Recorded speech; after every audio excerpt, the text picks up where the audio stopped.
cabecilla de la banda Los Lobos, alias Gordo Luis, fue detenido en Colombia. Según la policía, es el principal sospechoso del asesinato del exdirector de la cárcel, el Inca.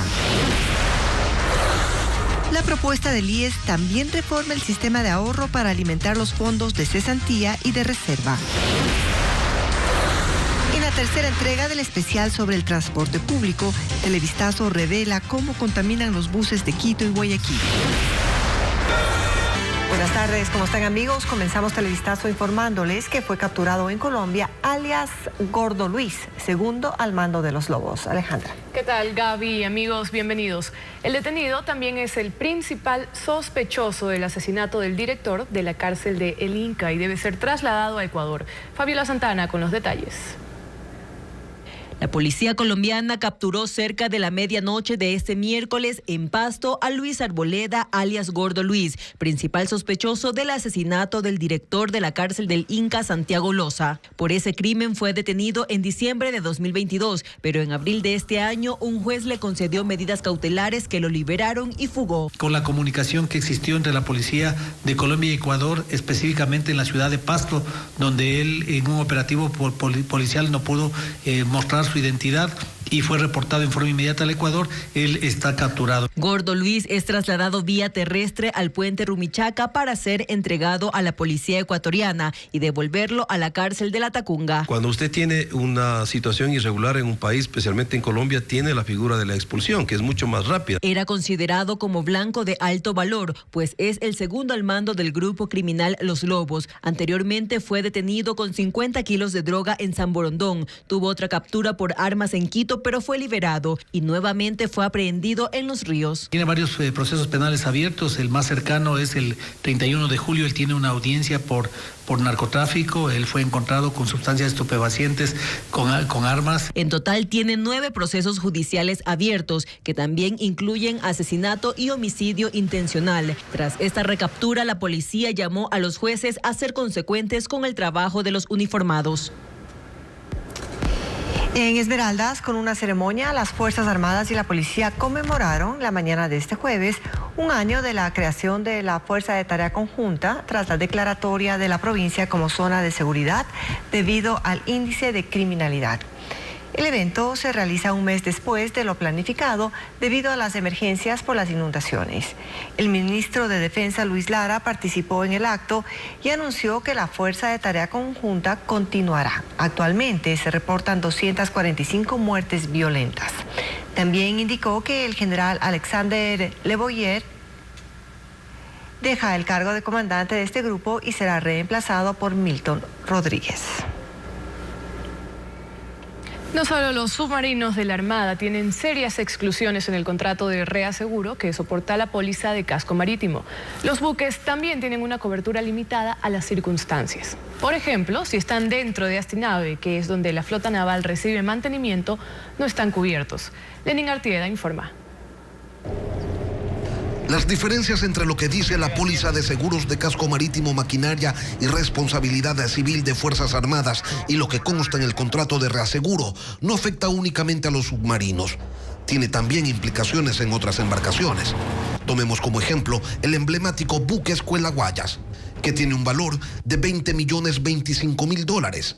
Es el monto con el que fue asegurado. Sin embargo, en el contrato de reaseguro se establecen exclusiones que dejan por fuera la cobertura de pérdidas parciales, a menos que se originen por incendio, caída de rayo, explosión, encallamiento o daño recibido por colisión contra cualquier embarcación u objeto. Pero son muchos otros los riesgos que existen para una embarcación, como la entrada de agua que puede dañar equipos, defectos latentes en la maquinaria o casco, o la negligencia del capitán. Si eso ocurre, el reaseguro no responde. El Ministerio de Defensa ayer emitió un comunicado en el que señala que de conformidad a las cláusulas y condiciones de la póliza de seguros, las embarcaciones, es decir, el casco marítimo, las maquinarias necesarias para el mantenimiento y reparación de embarcaciones y la cobertura de responsabilidad civil de unidades de todas las embarcaciones y medios de las fuerzas terrestre, naval y aérea, se encuentran a la fecha con cobertura de seguro. y nadie dice lo contrario. Seguro hay.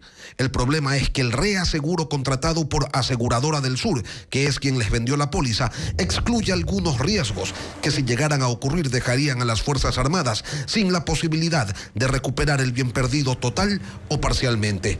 El problema es que ese contrato de reaseguro ha estado en poder del Ministerio de Defensa desde el momento de la adjudicación, ya que formaba parte habilitante de la oferta. Y vamos a otro ejemplo. Si los submarinos no tienen cobertura cuando están en el muelle de submarinos de la base naval sur, los buques y también los submarinos, según señala textualmente el contrato de reaseguro, tampoco tienen cobertura cuando se encuentren dentro de los confines del astillero Astinave EP, incluyendo, pero no limitado, a cualquier trabajo o mantenimiento realizado por Astinave. Y resulta ser que es esta empresa de la Armada Nacional la que se encarga de casi la totalidad de los trabajos de reparación y mantenimiento de la flota. Ecuavisa reiteró un pedido de información a la compañía aseguradora y todavía no hay respuesta. El Consejo de Comunicación no realizará el peritaje a los videos propagandísticos de los consejeros de Participación Ciudadana que fueron promocionados por el correísmo durante la campaña. El peritaje fue solicitado por un juez del Tribunal Contencioso Electoral. Paul Romero con el informe. El Consejo de la Información y Comunicación no realizará el peritaje a los videos de promoción electoral del presidente del Consejo de Participación, Allen Berbera, uno de los 7 candidatos promocionados por el correísmo en las elecciones de febrero pasado, pese a estar prohibido por ley. No es competencia nuestra y que nosotros no podemos dar ese peritaje, más aún cuando hay en el reglamento de trámites del Tribunal Contencioso Electoral normativa, en el artículo 170 y 171, que habla que quién es el ente encargado de poner un perito para el tema electoral es justamente el propio Tribunal Contencioso Electoral avalado por el Consejo de la Judicatura. El peritaje fue solicitado por el juez del Tribunal Contencioso Guillermo Ortega, quien tramita las denuncias por grave infracción electoral en contra de Vera y de la prefecta de Guayas, Marcela Guiñaga. La petición del peritaje fue presentada por Juan Guarderas al juez electoral como insumo para sustentar su denuncia en contra de Vera, quien fue abogado del expresidente Rafael Correa y quien hizo campaña a favor de los denominados candidatos de la Liga Azul. Las cosas evidentes eventualmente también tienen que probarse. Por eso yo dije, ok, la máxima entidad en el sector de la comunicación debe ser la que dé su parecer al respecto. Ahora ellos dicen que no.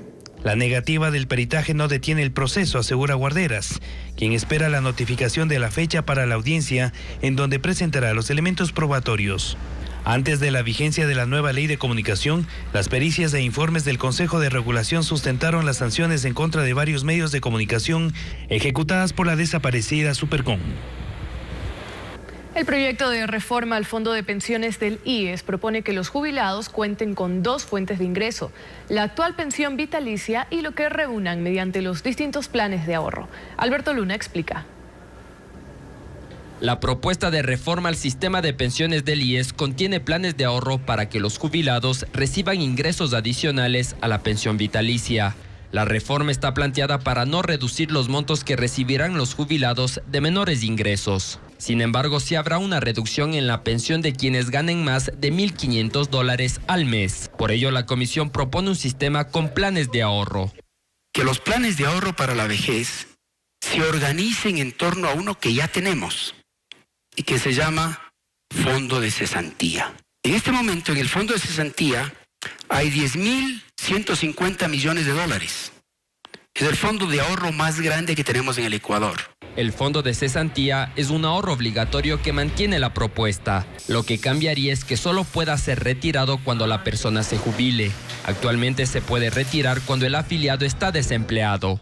En el fondo de reserva también se prevén cambios. Ahora los afiliados pueden acumular esos ahorros o recibirlos cada mes. La propuesta establece que solo la mitad puede ser mensualizado. La otra mitad debe ir obligatoriamente a una cuenta de ahorros de la entidad financiera que el afiliado prefiera, incluido el BIES. La jubilación patronal se convierte en otro ahorro obligatorio según la propuesta.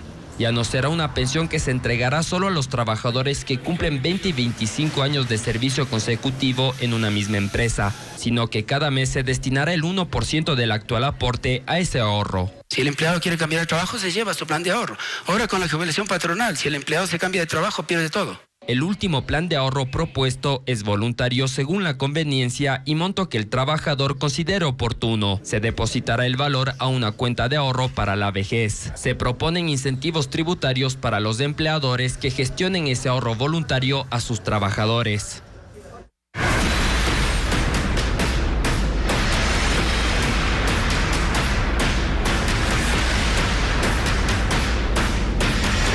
Clima. El mundo está que arde. Esta semana el planeta ha registrado el día más caluroso de la historia, adelantándose a los cálculos científicos que lo proyectaban hasta en 5 años. Olas extremas de calor afectan especialmente al hemisferio norte. Está sucediendo ahora. El mundo llega a niveles extremos de calor y la situación empeorará con el paso de las semanas, en medio de alteraciones climáticas globales, advertidas por organismos como la Administración Nacional Oceánica y Atmosférica de los Estados Unidos, así como por la Organización Meteorológica Mundial, que ha declarado que el fenómeno El Niño ha comenzado. Los deshielos en el Ártico continúan y según estudios científicos de Nature Communications, podría quedarse sin hielo marino para el 2030, es decir, una década antes de lo estimado. Esto causaría graves consecuencias en todo el mundo. El hielo blanco refleja la energía solar lejos de la Tierra. Cuando éste se derrita, expondrá el océano más oscuro, provocando que absorba más calor, desencadenando un calentamiento adicional. Las consecuencias de las temperaturas extremas también se sufren en América. Por ejemplo, en México, 112 personas murieron en medio de la ola de calor la semana pasada. El estado de Nuevo León lidera la estadística, con 64 decesos según la Secretaría de Salud.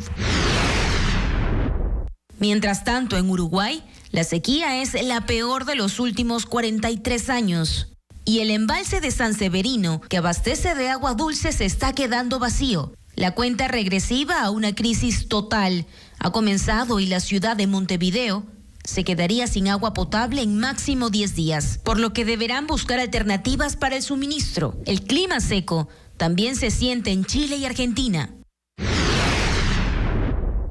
En Europa, España está afectada por una segunda ola de calor. Las temperaturas diurnas en el suroeste del país se reportarán este fin de semana superando los 40 grados centígrados, aumentando el riesgo de incendios en Andalucía, Murcia, Extremadura y Madrid, lo que lleva a las personas a refrescarse en las piletas y usar paraguas para evitar la deshidratación y el agotamiento. En Asia, Arabia Saudita, 230 personas murieron y otras 2.000 fueron afectadas durante la peregrinación al sitio sagrado de la Meca. Países del Cuerno de África, como Somalia, Eritrea y Etiopía, experimentan incluso olas migratorias por el impacto de la sequía que destruye cultivos y ganado. Según la ONU, buscan alimentos y agua. ACNUR ha identificado a 3,3 millones de habitantes que requieren asistencia por esta problemática. Todo esto por efectos del cambio climático, atribuido a acciones humanas por el aumento en la quema de combustibles fósiles, sumado al fenómeno del Niño y el inicio del verano en el hemisferio norte. Condiciones que han llevado a los científicos a anticipar que el récord actual de temperaturas en el mundo podría romperse varias veces con días aún más calientes en lo que queda del año.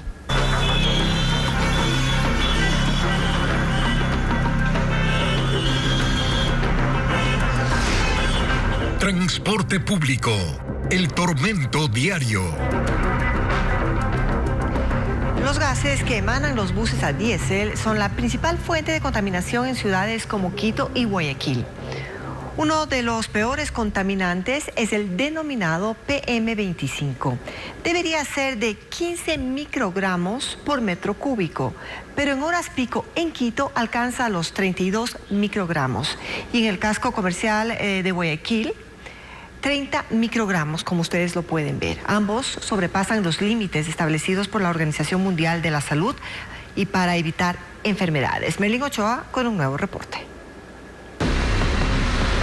La huella de la contaminación ambiental está reflejada con el hollín impregnado en las ventanas, paredes y puertas de las casas ubicadas a lo largo de la calle General Necochea, una de las principales vías que conecta el sur con el centro de Quito. ¿No ve que aquí aceleran y ahí botan el humo? Un estudio realizado en el 2022 y publicado este año por la Secretaría de Ambiente del municipio de Quito detectó que en sectores como el Trébol, en el sur o la Universidad Central, en horas pico existe un contaminante conocido como material particulado PM2.5, que son residuos muy pequeños suspendidos en el aire que contienen sustancias químicas, polvo, hollín y metales. Estas partículas contaminantes deben tener un límite para no generar enfermedades.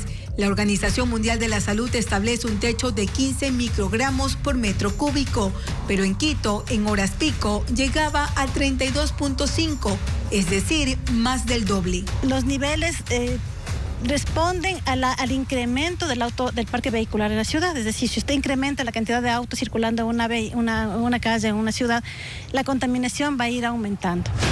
En Guayaquil, Ecoavisa pidió al municipio una entrevista sobre el tema, pero nos informaron que los voceros están en proceso de inducción y preparación. Sin embargo, en la urbe, la última investigación de esta materia la hizo la SPOL hace 6 años. Monitorearon la ciudad durante 6 meses y en horas pico la contaminación en el aire en el casco comercial llegaba a 30 microgramos, es decir, el doble de lo sugerido por la OMS.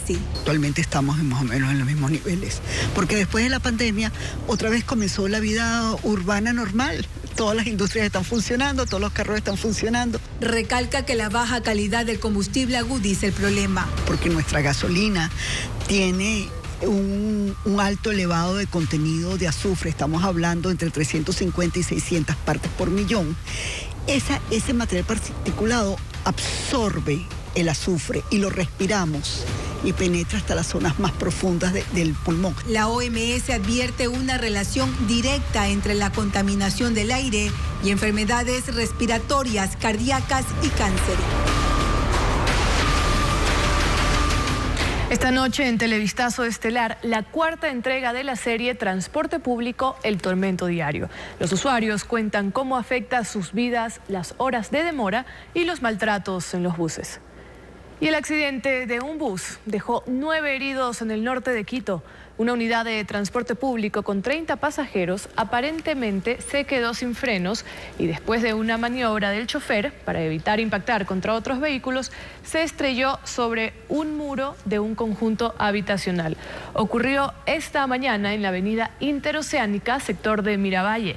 3 heridos fueron trasladados a casas asistenciales, mientras que los otros fueron atendidos en el lugar del siniestro por personal médico de socorro. Al menos 28.000 adolescentes de entre 14 y 19 años se convirtieron en madres en el Ecuador.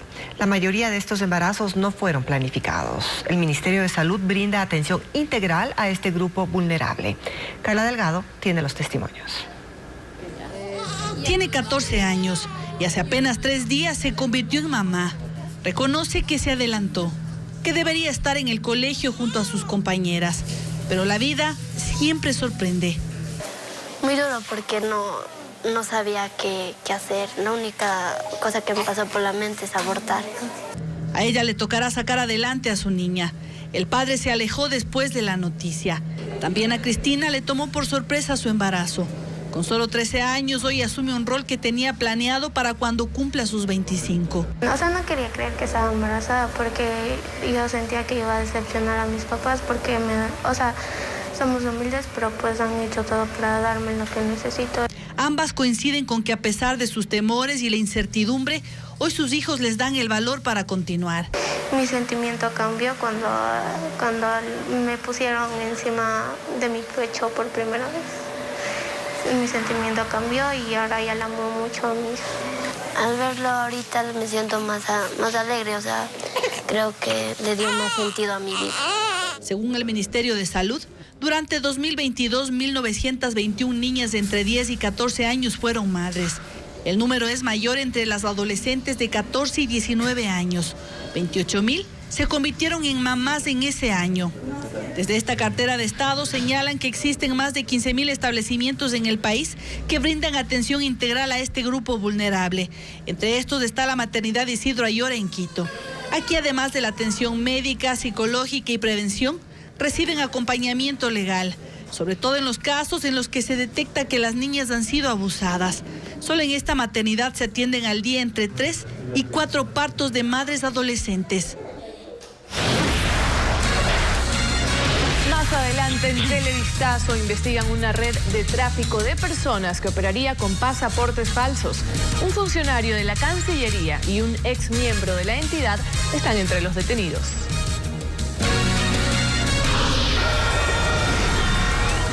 Además, nueva ola de protestas en Israel por una polémica reforma judicial. Los detalles luego de la pausa. En el aeropuerto de Tababela se detuvo a 3 personas, entre ellas un funcionario de Cancillería y un ciudadano chino que intentó salir del país con una visa falsa.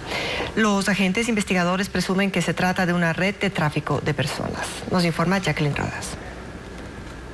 En el aeropuerto de Tababela, la policía detuvo a un ciudadano chino que intentó salir del país con una visa canadiense falsa. También aprehendieron a un funcionario de la Cancillería y a un exfuncionario de la misma entidad que ahora trabaja en una agencia de viajes, quienes en la sala de espera le entregaron el pasaporte según verificaron los agentes investigadores en las cámaras de seguridad. De acuerdo al reporte interno, se presume que forman parte de una red de trata de migrantes. Los 3 fueron trasladados a la unidad de flagrancia y en audiencia una jueza dispuso que se inicie una investigación por el delito de falsificación y uso doloso de documento falso, pero no dictó medidas cautelares. Uno de los abogados explica por qué. El ciudadano chino procede a explicar de que efectivamente él no conoce a estas personas, que estas 2 personas en ningún momento le ayudaron a él a conseguir este documento o que le ayudaron a falsificar el mismo. Simplemente él realizó este trámite de forma personal en la Embajada de Canadá, entonces es ya a lo mejor algún tramitador o alguna persona externa pues que a lo mejor prácticamente lo engañó y esta persona también sería una víctima del delito. Según la información presentada en la audiencia, el ciudadano chino iba a viajar a México y luego a Turquía. La visa falsa tiene como fecha de emisión el 5 de mayo de este año. Los 3 enfrentarán la investigación penal en libertad mientras se aclara su participación. La Ley de Transformación Digital y Audiovisual está en plena aplicación con la emisión del reglamento por parte del presidente Guillermo Lasso. Además, fomenta la inversión en el sector audiovisual y digitalización de documentos públicos. Francisco Garcés nos cuenta más. La Ley de Transformación Digital y Audiovisual ya cuenta con un reglamento. El presidente Guillermo Lasso emitió la norma correspondiente y para ello escogió la Sala de Cine 8:30 en el centro norte de Quito, donde se rodeó de actores, productores audiovisuales y gestores culturales. Ahí destacó varios de los beneficios de la ley. La principal para los productores audiovisuales cuya actividad pasó a ser de interés nacional tiene que ver con la emisión de certificados de inversión audiovisual que rebajarán hasta el 37% de impuestos a nacionales y extranjeros que inviertan en producción audiovisual en el Ecuador. En la actualidad, grandes empresas cinematográficas del mundo buscan países en donde hacer rodajes para abaratar costos de producción. Así ganan ellos y gana el país que los recibe, en este caso en el Ecuador. Hay mucho talento y debemos aprovecharlo.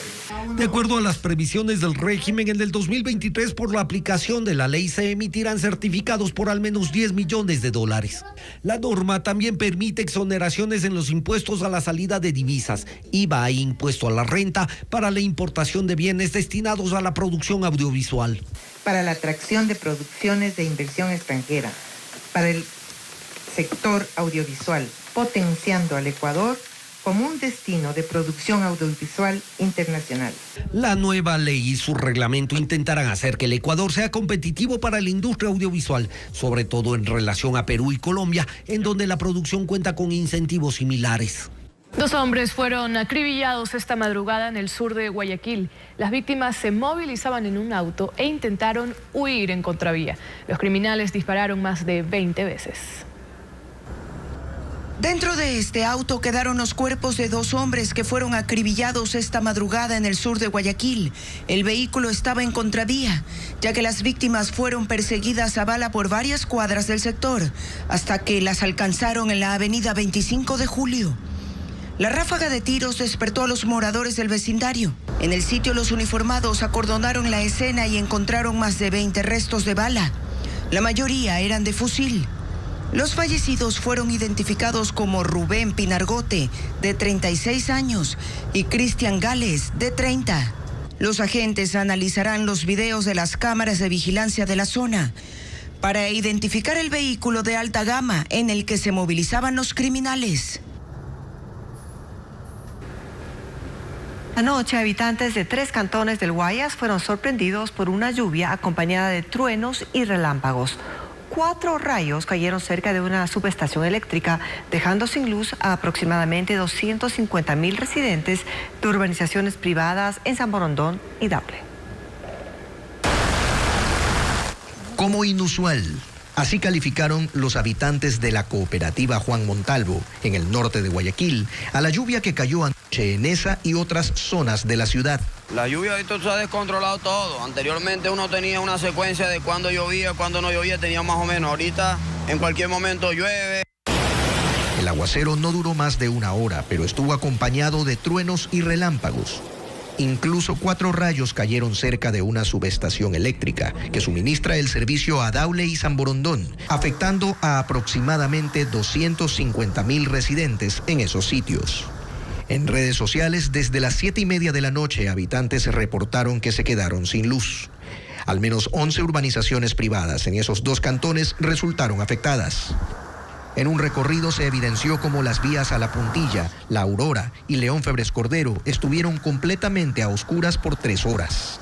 En un comunicado, la Corporación Nacional de Electricidad, CENEL, ratificó que la falla en el suministro de energía se debió a la tormenta eléctrica y a la caída de 4 rayos. Asimismo, que el personal técnico de la entidad se trasladó al punto para arreglar la falla. La luz se restableció en los cantones afectados alrededor de las 10:30 de la noche. La lluvia que cayó la tarde de este miércoles en la capital puso en alerta a los habitantes de un sector del sur de Quito por el incremento del caudal de un río. Carlos Luis Carrillo informa. Aunque el aguacero duró 1 hora, fue suficiente para que el agua sobrepase el nivel del río Machángara y genere temor entre los habitantes que viven cerca a la quebrada. El problema es que viene desde arriba, viene acumulándose el agua, entonces acá ya viene ya demasiado y el río no abastece.